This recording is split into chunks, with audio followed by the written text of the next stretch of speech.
Anuradhapura Helen பிந்துனுபெவ பிரதேச செயலக பிரிவில் கடந்த சில தினங்களாக பெய்த அடைமழையினால் புதிய திவில்வெவ நீர்த்தேக்கம் நிரம்பியது. நீர் நிரம்பிய வாவியின் தெற்கு கரையில் நீர் வெளியேறிய நிலையில் குறித்த பகுதியில் காணப்படும் நீர் வெளியேற்றல் பகுதி தாழிறங்கியது. அதனையடுத்து நீர்க்கசிவு ஏற்பட்டதாக எமது செய்தியாளர் குறிப்பிடுகின்றார். நிலைமையை ஆராய்ந்த அதிகாரிகள் நேற்று காலை முதல் கடும் பிரயத்தனங்களை முன்னெடுத்து பாதுகாப்பு நடைமுறைகளை முன்னெடுத்துள்ளனர். வாவியை அண்மித்த பகுதிகளில் உள்ளவர்களை பாதுகாப்பான இடங்களுக்கு அனுப்புவதற்கு போலீசார் நடவடிக்கை எடுத்தனர். கெலன் பிந்துனுபெவ துட்டுவெவையிலிருந்து யக்கல வரை பிரதான வீதியின் போக்குவரத்து இடைநிறுத்தப்பட்டது. நீர்க்கசிவை அடுத்து வாவி அணைக்கு ஏற்படும் பாதிப்பை குறைப்பதற்காக கலன் பிந்துவெவ நீர்ப்பாசன பொறியியலாளர் அலுவலக அதிகாரிகள் நடவடிக்கை எடுத்தனர். இராணுவத்தினர், போலீஸ் அதிகாரிகள், பிரதேச செயலக அதிகாரிகள் இணைந்து கடும் பிரயத்தனங்களுக்கு மத்தியில் மணல் மூடைகளை நிரப்பி நீர்க்கசிவை நிறுத்துவதற்கு நடவடிக்கை எடுத்தனர். 120க்கும் அதிகமான இராணுவ வீரர்கள் பங்களிப்பை வழங்கினர். மாவட்ட அனர்த்த முகாமைத்துவ பிரிவின் ஒத்துழைப்பும் கிடைக்கப்பெற்றுள்ளது. வாவியிலிருந்து நீர் வான் பாய்வதை தடுக்கும் வகையில் 2 இடங்களில் வாவியிலிருந்து நீர் வெளியேறும் வகையில் மாற்று நடவடிக்கை மேற்கொள்ளப்பட்டது.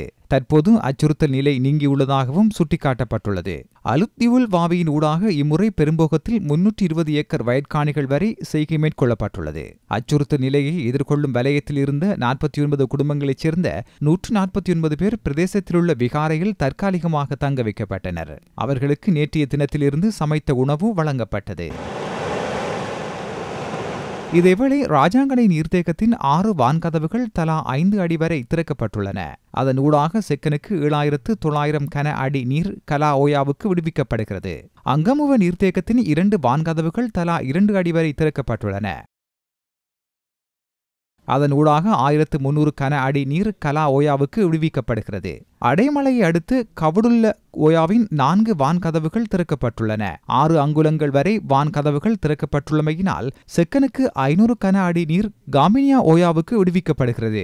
காமினி ஓயாவை பயன்படுத்தும் மக்கள் அவதானத்துடன் செயற்படுமாறு நீர்ப்பாசன அதிகாரிகள் அறிவுறுத்தியுள்ளனர்.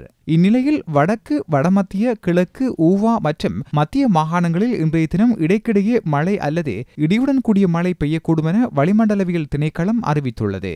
கிழக்கு, ஊவா, மத்திய மாகாணங்களிலும் புலனறுவை மாவட்டத்தின் ஒரு சில இடங்களில் 100 மில்லிமீட்டர் தாண்டிய பலத்த மழை வீழ்ச்சி கிடைக்கப்பெறும். மேல் சபரகமுவ மாகாணங்களிலும் காலி, மாத்தறை, குருநாகல் ஆகிய மாவட்டங்களில் 75 மில்லிமீட்டரை தாண்டிய மழை வீழ்ச்சியும் பதிவாகக்கூடும்.